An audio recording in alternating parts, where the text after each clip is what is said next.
जिंदाबाद एआईटीसी जिंदाबाद जिंदाबाद जिंदाबाद एआईटीसी కలిసి భాస్కర్ నాయుడు గారిని జెండా చూస్తాను ముందుకు రా అనియా ముందుకు రా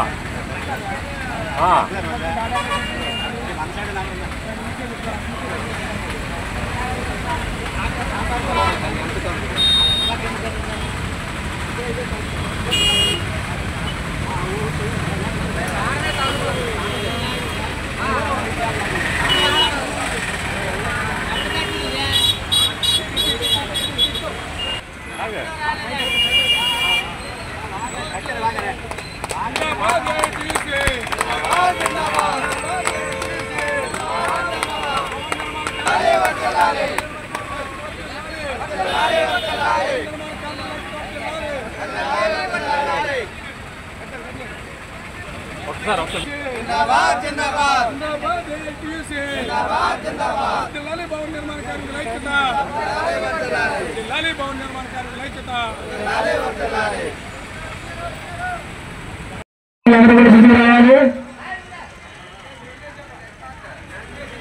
ప్రతాప్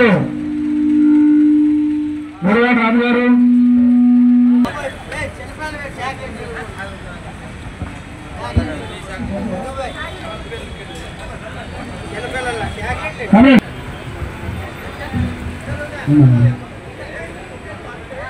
అందరూ వచ్చి మదర్స్ డే ఫాదర్స్ డే చివరికి లవర్స్ డే ఇన్ని డేలు ఉన్నప్పటికీ కూడా ప్రపంచవ్యాప్తంగా ఎవరైతే కష్టజీవులు ఉన్నారో ఎవరైతే ఉద్యోగులు కార్మిక వర్గం ఉన్నారో వారందరూ ఎంతో పర్వదినంగా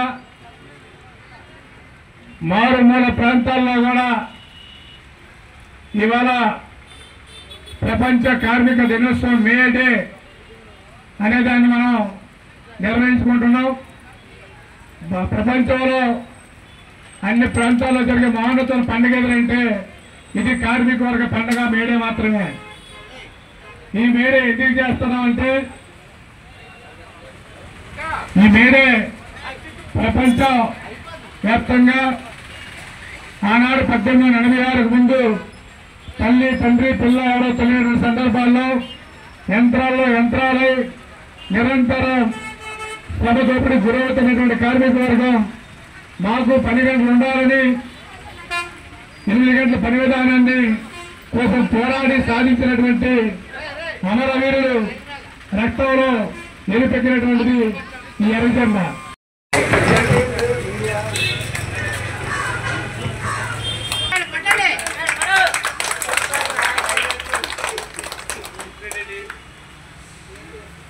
ఓకే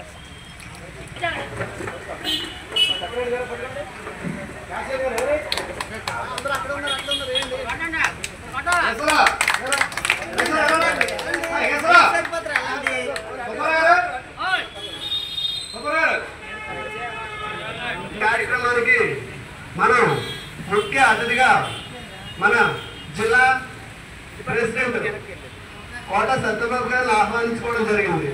కాబట్టి ఆయన ఈ సభను ఉద్దేశించి మంచిగా కొన్ని మాటలు మేడే కార్యక్రమం జరుగుతుంది. ఇందులో పాల్గొన్న ప్రతి కార్మికులకు మేడే శుభాకాంక్షలు తెలియజేసుకోవడం జరుగుతుంది. కామ్రేడ్స్, మేడే అంటే కార్మికుల దినోత్సవం.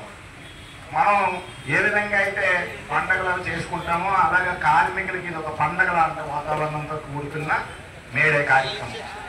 ఇది ఈ ఎర్ర జెండా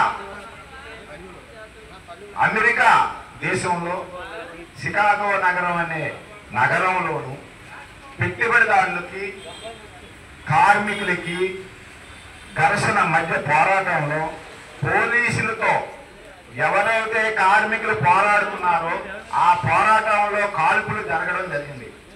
ఆ కాల్పుల్లోనే ఒక కార్మికుడు మరణించడం జరిగింది. అది 1826వ సంవత్సరం. ఈ రోజుకి 139 సంవత్సరాలు అవుతుంది. అయితే భార్య ఈ భర్త చనిపోయాడని చెప్పేసి రావడం జరిగితే ఆ భర్త తాలూకా రక్తం ఏదైతే ఉందో ఆ రక్తాన్ని తన చీర కొంగు సింపి ఆ చీర కొంగుని రక్తంలో తడిపి ఎర్ర జెండాగా ఎగరేసింది ఆ రోజు. అదే పూర్తితో ఈ రోజు వరకు 139 సంవత్సరాలు ఈ పండుగను మనం జరుపుకుంటున్నాం. కార్మికుల మనోభావాలు దెబ్బతినకుండా కార్మికుల హక్కుల కోసం మనం పోరాడి ఇంతవరకు ఈ ఎర్రజెండాను కాపాడుకోవడం జరుగుతుంది కాంగ్రెస్. అయితే అందులో భాగంగానే అనేక చట్టాలు వచ్చాయి. ఈఎస్ఐ బిఎఫ్ గతంలో 16 గంటలు 10 దినాలు ఉండేవి, 12 గంటల 10 దినాలు ఉండేవి. అదే ఈ కార్మిక పోరాట ఫలితంగా 8 గంటల 10 దినాలు కూడా వచ్చాయి. అలాగే భవన నిర్మాణ కార్మిక సంక్షేమ బోర్డు, ఇతర కార్మిక చట్టాలు చాలా వచ్చాయి కార్మిక పోరాట ఫలితం వల్లే. దాన్ని మనం దృష్టిలో పెట్టుకొని ప్రతి సమస్య కూడా కార్మికులకి, పెట్టుబడిదారులకి, పోలీసులకి మధ్య నలిగిపోతున్నది కార్మికులు మాత్రమే తప్ప పోరాట ఫలితం వల్ల అనేక చట్టాలు మనం సాధించుకున్నాం కదా. మన భావితరాలకు కూడా, మన పిల్లలకి భావితరాలకు కూడా ఆ చట్టాలు వర్తిస్తాయి కదా. దాని ప్రతి కార్యక్రమానికి కూడా మీరు జయప్రదం చేస్తున్నారు. అలాగే ఇంకా భవన నిర్మాణ కార్మిక సంఘం జిల్లా అధ్యక్షుడిని ఈరోజు ప్రపంచవ్యాప్తంగా 139 మేడే సందర్భంగా కార్మికులు ఈరోజు ఈ కార్యక్రమం అక్కేపాలెం జంక్షన్లో ఈ కార్యక్రమం జరుపుకోవడం జరుగుతుంది. అయితే కార్మికుల తాలూకా పరిస్థితులు వలన ఈరోజు అనేక ప్రభుత్వాలు వచ్చాయి. ఈ ప్రభుత్వాలు కార్మిక సమస్యలు ఏది కూడా పరిష్కరించలేదు. ఏదైతే భవన నిర్మాణ కార్మిక సంక్షేమ బోర్డు ఏదైతే ఉన్న చట్టం ఉందో ఆ చట్టాన్ని పటిష్టంగా అమలు చేయాలని చెప్పేసి గత ప్రభుత్వంకి చెప్పాము, ఇప్పుడున్న ప్రభుత్వానికి కూడా చెప్పడం జరుగుతుంది.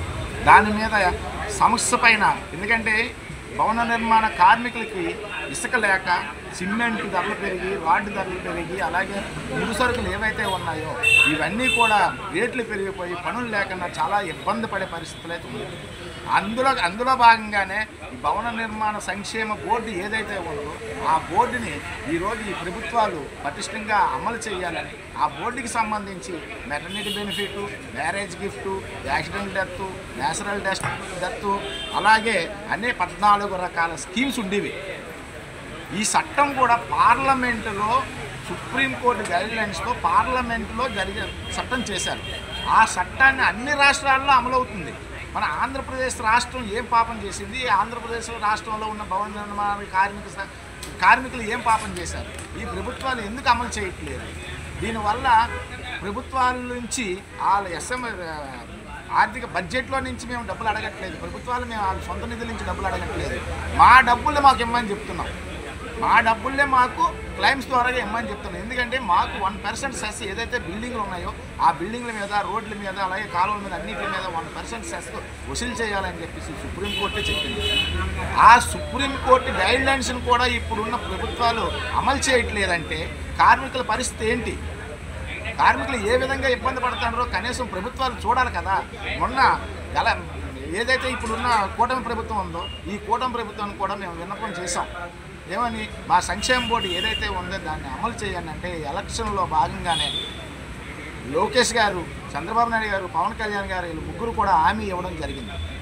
మీ సంక్షేమ బోర్డుని మేము పటిష్టంగా అమలు చేస్తాం, మాకు కొద్దిగా టైం ఇవ్వండి అని కూడా చెప్పడం జరిగింది.